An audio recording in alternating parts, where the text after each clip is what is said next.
좋으신가? 아니면 아예 오프시켜도 좋을 것 같고요. 중간에 벨이 울리지 않게 해주시면 괜찮겠습니다. 오늘 공연은 뭐 거의 1시간 정도 걸릴 거라고 생각이 들고요. 여러분들이 워낙 친숙하게 교향곡으로 들은 레파토리죠. 네 곡을 들으실 건데, 오늘은 여러분들에게 정말 친절한 음악회인 것이 전문 해설자가 붙어있어요. 그래서 해설을 듣고 또 이렇게 연주를 들으실 거라 아주 좋은 공연이 되지 않을까 싶습니다. 지난 9월 8일이었어요. 8일에 이제 세종문화회관에서 토스카라는 공연이 있었는데 거기에서 좀 사건이 하나 있었습니다.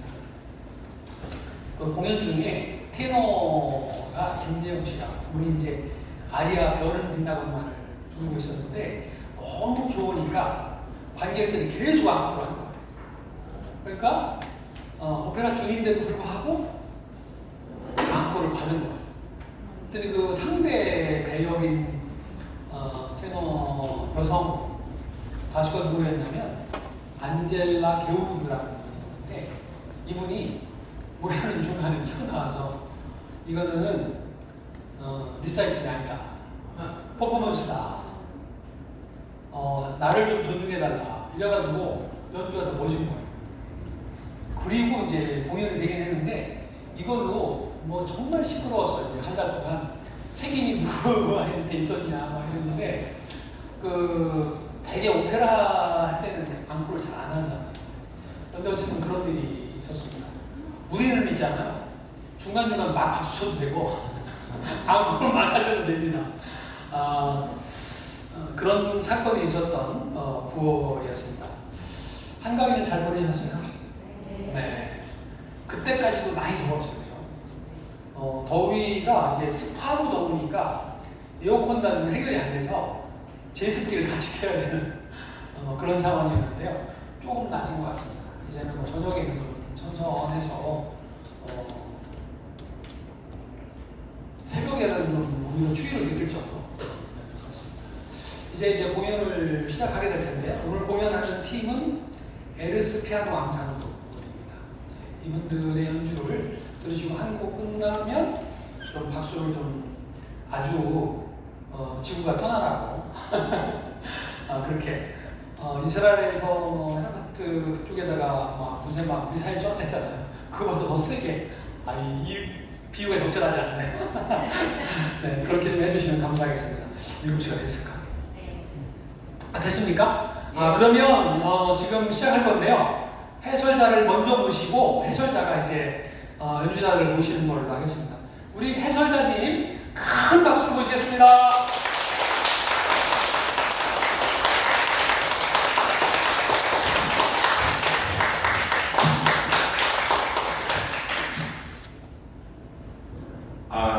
먼저 이렇게 초대해 주셔서 관장님께 감사드리고요.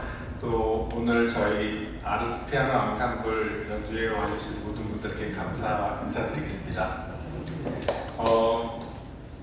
저는 그리고 전문 해설자는 아니고, 저도 오늘 같이 연주를 하는데 해설을 하는 게 좋을 것 같다 해서 제가 떠밀려서 해설을 하게 됐습니다. 저희 오늘 그 연주의 제목이 아르스 피아노 앙상블 정기 연주회 피아노로 듣는 심포니인데, 심포니 뭐 여러분 다 아시겠지만 먼저 심포니에 대해서 잠깐 설명을 드리면, 이 심포니란 말은 영어죠. 근데 이제 이 심포니는 심포니아라는 이탈리아어에서 파생된 단어입니다. 이탈리아어의 심포니아라는 것은 또 그리스어의 그 어원을 두고 있는데, 그 뜻을 해석하자면 음들이 합하여서 조화로운 소리를 낸다, 뭐 이런 뜻인데, 사실은 어떻게 보면 음악을 지칭하는 말이기도 합니다. 그래서 이 심포니아라는 말이 그 바로크 이전 시대, 우리가 잘 알고 있는 바하 이전의 시대에는 성악곡에도 쓰였습니다.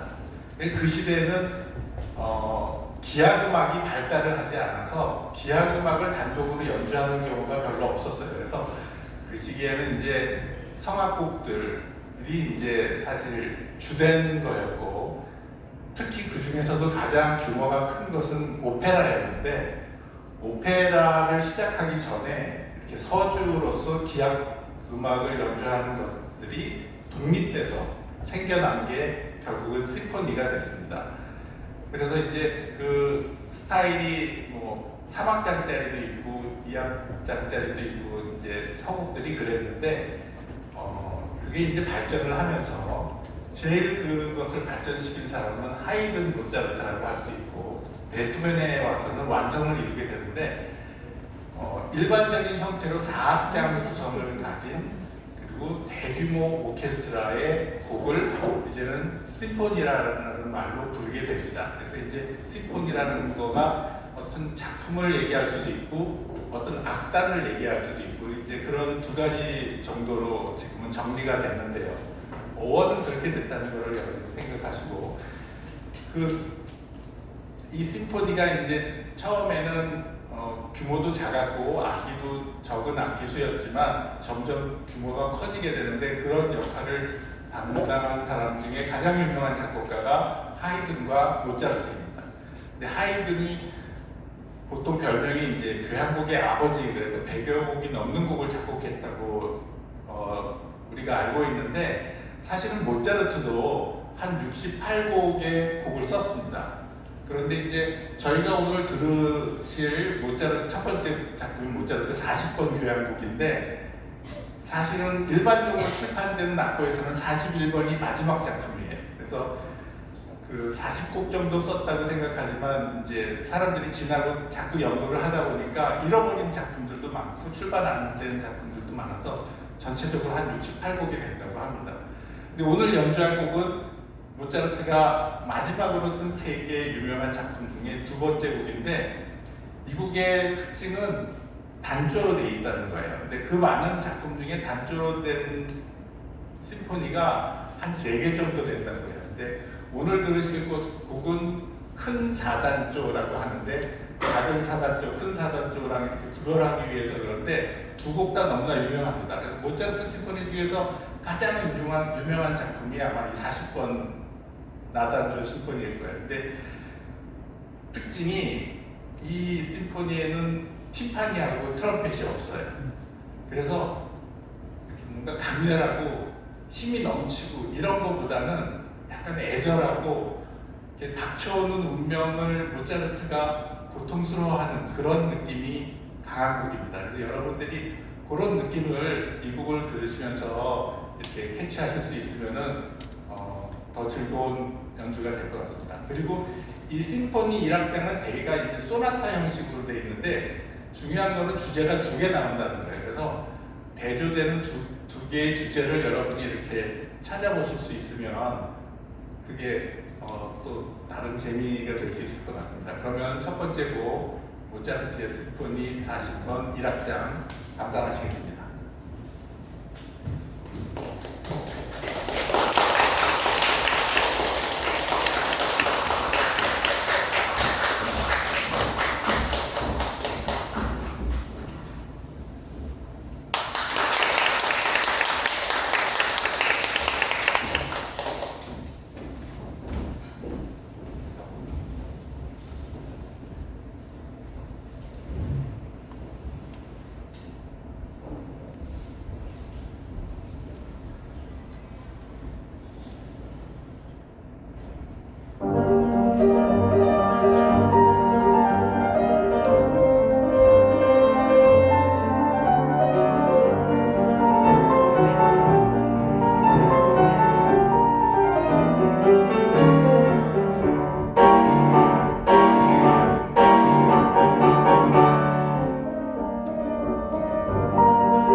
사람들이 치기 싫어하는 작곡가들의 곡이 있는데 그 중에 하나가 모차르트예요.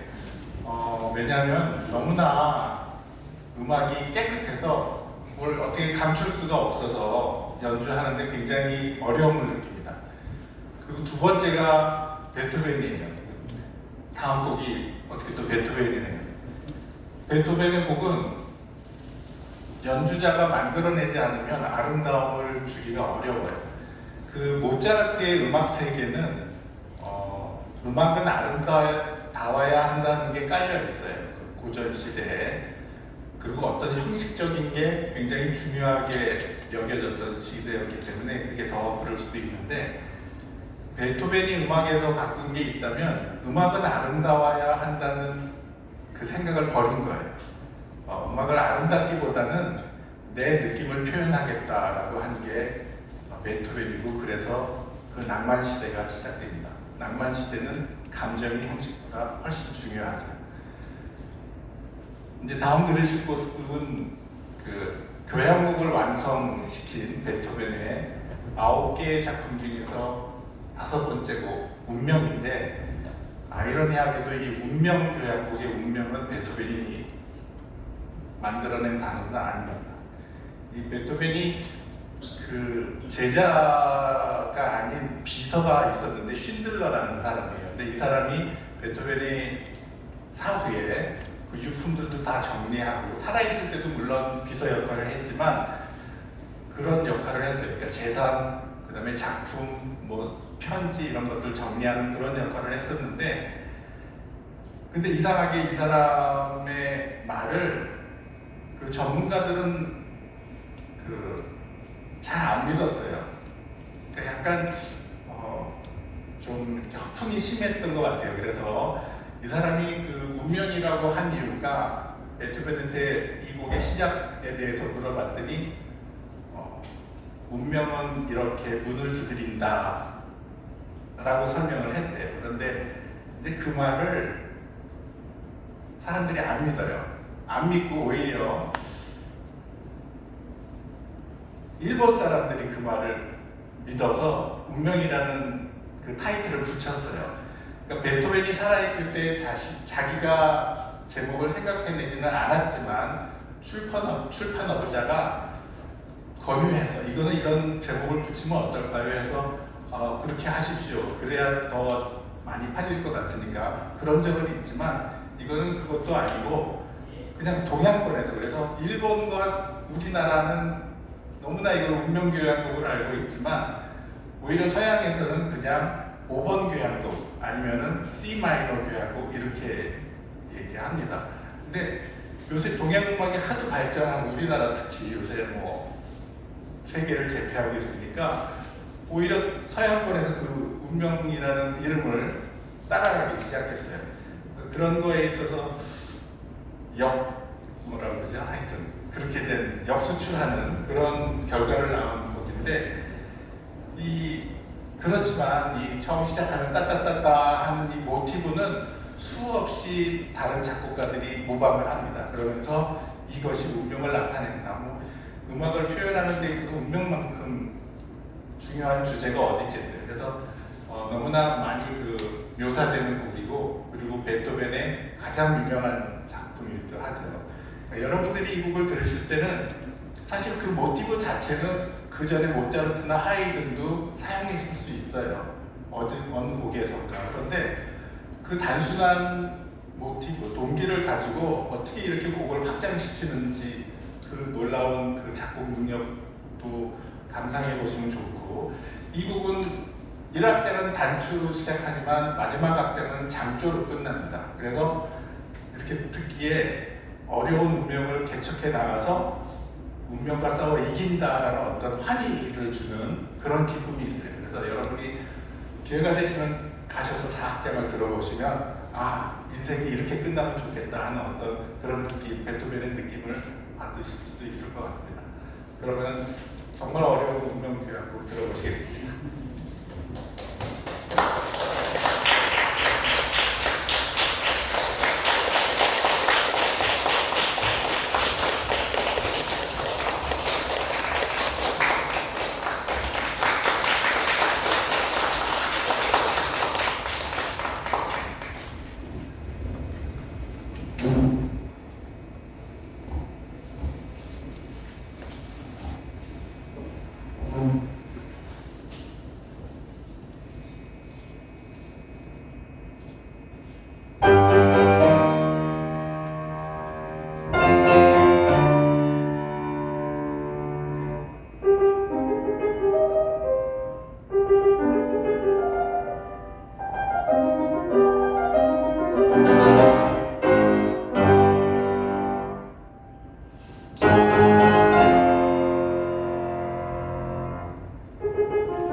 저렇게 음악으로 운명을 표현할 수 있다는 게 신기할 따름이지만 참 어려운 곡입니다. 연주하는 입장에서는 정말 어려운 곡인데 다음에 아까 제가 베토벤이 교향곡을 완성시켰다고 했는데 그 9번 마지막 베토벤의 교향곡을 보면 합창단까지 같이 나오죠. 그래서 100명이 넘는 연주자가 연주를 하게 되는데 방금 들으신 저 운명 교향곡도 오케스트라가 연주하면은 한 50명에서 뭐 70명까지 그 숫자가 딱 정해져 있지는 않은데 그 이유는 현악을 하는 그 현악기 주자들은 숫자가 정해져 있지 않습니다. 그래서 현악 그 바이올리니스트들을 좀 늘리기도 하고 줄이기도 하고 그 제1바이올린, 제2바이올린, 비올라, 첼로, 콘트라베이스 이렇게 5개의 악기로 되어 있는데 그 숫자가 늘어나기도 하고 줄어들기도 합니다. 근데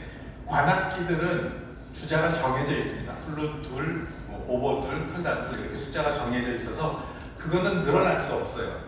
그게 늘어나는 경우는 어떤 경우냐면 학생 오케스트라서 혼자서 하기에는 너무 위험하다. 그럴 때 이제 2명이 같은 멜로디를 부는 경우도 있는데 그게 아니라 이제 전문 관현악단의 경우는 그 관악기의 숫자랑 타악기의 숫자는 늘어날 수가 없습니다. 정해져 있습니다. 근데 현악기가 늘어나면 풍부한 소리가 나고 현악기가 줄어들면 조금 빡빡한 소리가 나고 그런 차이점이 있을 수 있겠죠.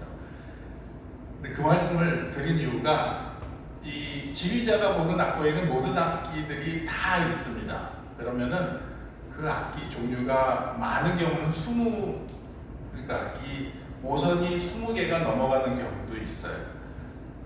근데 그거를 이제 왜 저렇게 피아노로 치느냐, 피아노로 치는 경우가 가끔 있는데 그게 이렇게 오케스트라가 가지 못하는 지역을 위해서도 그렇지만 또 하나는 지휘자들을 위해서 그렇게 편곡을 합니다. 그러니까 지휘자들이 매번 오케스트라 몇십 명을 놓고 연습을 할 수가 없어요. 그 곡을 자기가 공부한 다음에 이해를 해야 되는데 그러기 위해서 저렇게 피아노로 이렇게 축소해서 피아노 2명이 치게 하고 자기가 그 앞에서 지휘 연습을 하기도 하고 자기가 곡을 이해하려면 피아노를 쳐야 되는데 혼자서 치기에는 너무 이 라인이 많으니까 저런 식으로 편곡을 했습니다. 그 이렇게 피아노로 편곡을 제일 많이 하는 사람이 리스트인데 리스트는 자기의 실력을 과시하기 위해서 사람들한테 그거를 보여주기 위해서 그렇게 했지만 그 외에 지휘자를 위해서 한 경우가 많습니다. 그래서 작곡을 할 때 아예 솔로 피아노 곡으로 작곡을 한 다음에 그 곡을 오케스트라로 편곡하는 경우가 많아요. 그래서 피아노 곡을 이렇게 쓰다가 그거를 포기하고 미완성으로 끝나는 경우가 많은데 다음 들으실 곡이 그겁니다. 슈베르트의 미완성 교향곡. 이 곡은 1악장하고 2악장만 나와 있어요. 3, 4악장이 없는데 요즘에 AI가 3, 4악장을 완성시켰다는 그런 얘기도 있는데 그게 어떨지는 참 좋아도 싫을 것 같고 싫어도 싫을 것 같은 그런 생각이 좀 듭니다. 근데 슈베르트가 그 어떤 유명한 음악협회 회원이 돼서 그 회장한테 곡을 보냈다고 합니다. 근데 1, 2악장만 보낸 거예요. 그래서 그 회장이 그 곡을 받은 다음에 3, 4악장 보내겠지 하고 기다렸는데 끝까지 안 보냈어요. 그래서 그냥 묻혀버린 거예요. 그랬다가 슈베르트가 죽은 다음에 오히려 그 명성이 더 올라가니까 40년 후에 초연이 됐다고 합니다. 그러니까 어떻게 보면 슬픈 교향곡인데 그 슬픔이 교향곡에 남아 있어요. 너무나 그 애절하고 안타까운 그런 게 남아 있는데 슈베르트의 인생이 그래요. 슈베르트가 31살에 세상을 떠납니다. 우리 모차르트도 짧게 살았지만 35세 죽었는데 31살에 죽었으니까 지금으로 말하면 시작도 안 한 건데 이 사람이 가곡의 왕으로 불리지만 비약 작품에 남긴 그 업적도 엄청납니다. 피아노 곡도 굉장히 많이 썼고요. 그리고 이 사람이 원래 되고 싶어 했던 거는 오페라 작곡가래. 그래서 오페라단에 계속 곡을 보냈지만 다 거부당해서 결국 성공을 거두지 못하고 그리고 꿈을 피우지도 못하고 그리고 세상을 뜹니다. 그렇지만 이 사람이야말로 자기가 죽는다면 이렇게 유명해질 걸 상상도 못했을 거예요. 그냥 평범한 사람으로 죽었는데 오히려 그 작품들이 계속 발굴되면서 지금은 뭐 슈베르트를 빼고 클래식 음악을 얘기할 수 없죠. 베토벤을 개선한 유일한 작곡가라고 말할 수도 있습니다. 그래서 이 작품이 묘한성으로 남겨진 것 외에도 그런 작품들이 많아요. 그래서 총 8개 정도 있는데 사실은 묘한성 된 것도 뭐 한 4곡 정도 되고 잃어버린 곡도 되고 그런다고 합니다. 근데 하여튼 그런 그 애절한 슈베르트의 마음이 담겨져 있는 곡이 묘한성 1악장인 것 같아요. 여러분이 그런 느낌을 가지시고 들으실 수 있었으면 참 좋겠습니다.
네, 오늘 마지막 곡은 안토닌 드보르작의 신세계 교향곡입니다.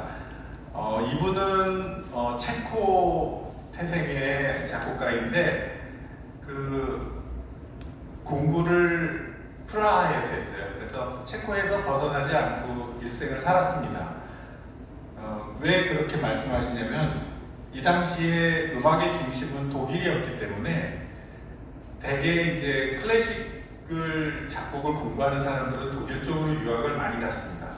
이 시대가 좀 지나면은 프랑스 쪽으로도 많이 가는데요. 물론 이태리도 갔겠지만 워낙 그 독일이 음악의 중심이었기 때문에 근데 이분은 그냥 프라하에서 공부했어요. 그래서 프라하에 있는 오르간 음악학교라는 데를 졸업했다고 합니다. 그리고 거기서 교수로서 일생을 가르쳤는데 이분이 50대에 미국으로부터 그 미국 뉴욕에 있는 음악학교에서 교수로 와달라는 초빙을 받습니다.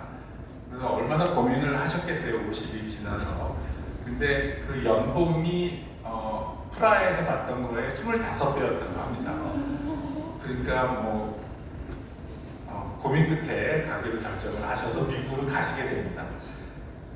거기서 이제 작곡된 곡이 이 신세계 교향곡, 흔히 그렇지만 그 원래 제목은 신세계로부터라고 지어있죠. 근데 이 제목은 드보르작 본인이 정해서 쓴 곡입니다. 근데 이제 이 사람이 그 미국에서 느낀 그 느낌을 가지고 쓴 거여서 사실 이 신세계라는 것은 미국을 가리키는 거겠죠. 유럽에서 봤을 때는 미국은 그때 신세계였으니까. 근데 항상 이제 미국이 경제적으로 부흥을 하기 시작하는 때여서 그렇게 많은 연봉을 제공하고 그 다음에 이제 그 유럽 오리지널 그 어떤 문물을 받아들이길 원했을 겁니다. 근데 미국 자체도 그때 음악은 대개 독일에서 영향을 받았어요. 근데 이분이 가서 드보르작이 독일 그 미국 사람들한테 너희 왜 독일 음악을 따라하려고 하느냐? 그러지 말고 너희 고유의 음악을 해라라고 권유했다고 합니다. 이 드보르작 본인도 국민음악파예요. 다시 말해서 독일에서 벗어난 자기네 민족의 음악을 하기를 원했어요. 그래서 그 보헤미안 지방의 그 향토색이 짙은 그런 작품들을 많이 썼는데 미국 사람들한테도 너희도 그렇게 해라라고 권유한 거죠.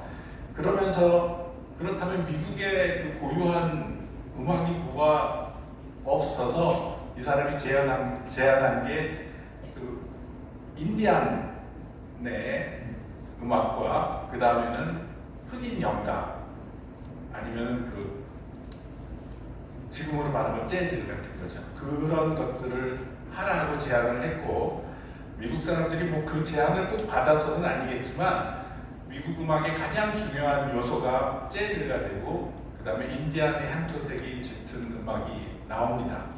그 다음에 물론 그 찬송가 음악, 그 뉴잉글랜드 지방의 찬송가 음악도 굉장히 큰 바탕이 되는데 세 가지 요소가 되는데 하여튼 드보르작이 그렇게 권유를 했고 그런 느낌의 곡을 썼는데 바로 신세계 교향곡이에요. 그래서 우리가 이걸 이제 오늘은 4악장만 마지막 악장을 연주할 거지만 1, 2, 3, 4악장을 다 들으시면 그 인디안의 향토적인 그런 음색도 있고 또 재즈스러운 그런 음색도 있습니다. 아까 제가 말씀드리기로 베토벤이 교향곡을 완성했다고 그랬는데 그러면 낭만 시대에 가서는 교향곡이 발전된 게 없냐? 그러면 사실은 발전된 게 있는데 가장 큰 게 악기예요. 악기가 점차 늘어납니다. 그래서 고전 시대는 없던 새로운 악기들이 등장하기 시작하고 한마디로 규모가 커져요. 그래서 그 독일의 말러라는 작곡가는 천인 교향곡이라는 걸 썼죠. 초연 때 무대에 올라간 사람이 1000명이 넘었어요.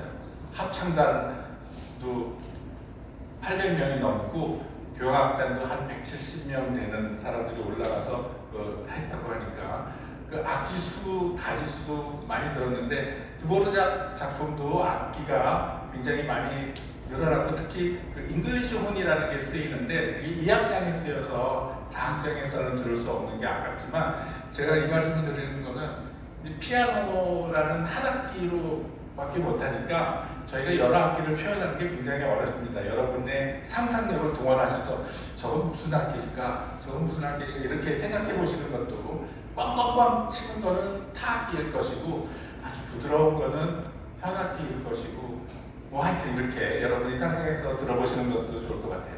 그리고 이제 이 신세기 비행곡 4악장이 유명해진 이유가 4악장 시작이 그 영화 여러분 아시는 분들이 별로 많이 계실 것 같지 않은데 조스라는 영화가 있습니다. 상어가 사람 이렇게 공격하는 그런 영화인데 그 시작하고 너무 비슷해서 이 음악이 그 영화에 쓰였다라고 착각할 정도예요. 근데 사실은 그건 아니고 그 조스라는 음악이 작곡한 존 윌리엄스라는 사람이 이 4악장의 시작 부분에서 그 모티브를 따왔다 그래요. 그래서 시작만 비슷하지 사실은 비슷하진 않습니다.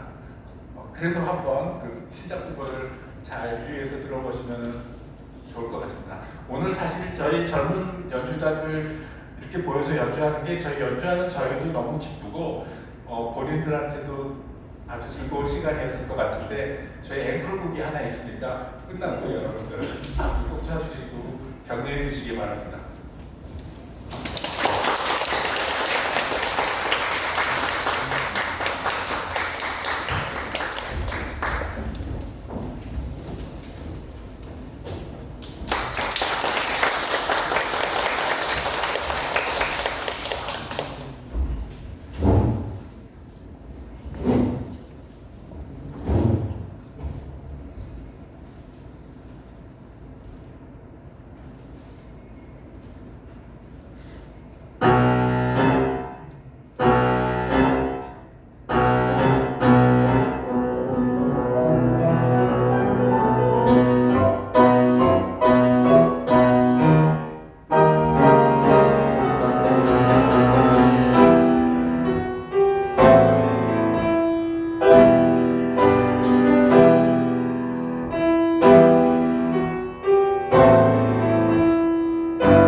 저희 앵콜은 여기 라데츠키 행진곡 요한 스트라우스 1세의 관현악 작품인데 이 라데츠키는 그 장군의 이름입니다. 그 나폴레옹 세대에 유명했던 장군인데 그 장군한테 헌정한 작품인 것 같습니다. 그 비엔나 신년음악회 때 항상 연주되는 그런 곡입니다.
어떻게들 들으셨어요? 마이크가 잘 안 나오는데.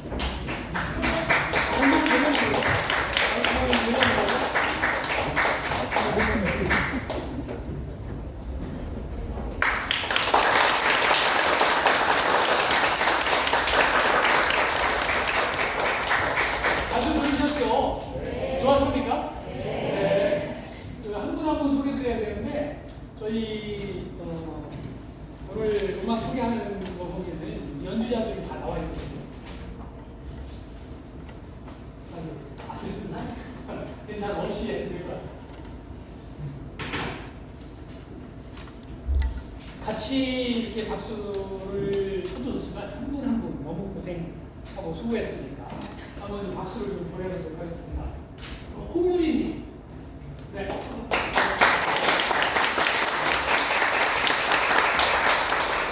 자발적으로 광고 앞으로 나와서 이내진.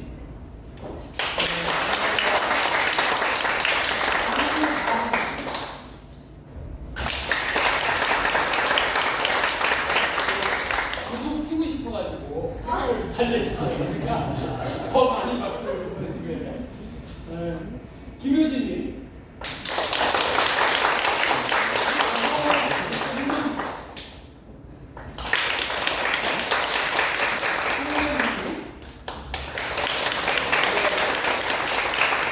그리고 이 아르스 피아노 안상물의 리더죠. 한용환.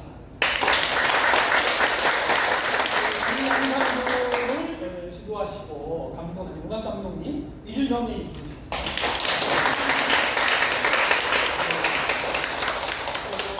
이준형님은 부모니까 이렇게 프로필을 보니까 맨하탄인데 지금 공부를 하셨더라고요. 우리 그 관객 중에도 맨하탄인데 나오신 분이 뒤에서 피아노 전공이신데 그래서 여기서 있다가 아마 끝나고 좀 얘기 좀 나누실 줄 알았습니다. 우리 음악 감독님이 마지막 드볼작 설명을 하시면서 그 많은 악기들이 상상을 하면서 몇 개나 들으셨을까요? 몇 개의 악기? 내가 제일 많이 들었다. 이 상금이 없으니까 손도 안 내주네. 좋습니다. 아주 감명 깊게 들었던 연주였던 것 같습니다. 제가 시작할 때 안젤라 기본으로 얘기했을 때 제가 36살, 만으로 30살 된 딸이 있는데 이 친구가 이제 고등학교 2학년 때 예술의 전당에서 안젤라의 너무 독창회가 있었어요. 그 친구를 데리고 가서 들었던 기억이 나는데 시간이 너무 모자라가지고 버스 자동차 전용을 갔거든요. 차가 많이 밀려가지고. 그래서 딱지를 2개 끊었어요. 2개 끊었는데, 그래도 입장료에 비하면 훨씬 이익이 길어서 이익을 받던 그런 기억이 납니다. 끝나고 거의 1시간 정도 기다려가지고 CD에다가 사인을 받았던 기억이 납니다. 그분이 그렇게 9월 8일 날 사건을 일으킬지는 상상도 못했습니다. 아까 이제 상상을 좀 하면서 들으라고 이렇게 해주셨는데, 마침 우리 2층에서 상상 실상이라고 하는 전시가 열리고 있어요. 이분은 그 미생물을 배양해가지고 현미경으로 그 패턴을 해화로도 하고 소매에다 프린팅을 해서 아주 의미 있는 전시를 하고 있습니다. 끝나고 들리셔서 한번 보고 가시면 좋겠고요. 다음 달에는 10월 17일 날 셋째 주 목요일 날 온파이어라는 연주자들이 연주가 있습니다. 그리고 오셔서 같이 즐겨주면 좋겠고요. 10월은 또 마지막 밤이 또 의미가 있죠. 10월의 마지막 밤. 이때는 가요운동 주요일이 있습니다. 두 개의 기억해서 마지막으로 우리 아르스 앙상블에다 큰 박수 보내주고 마치도록 하겠습니다.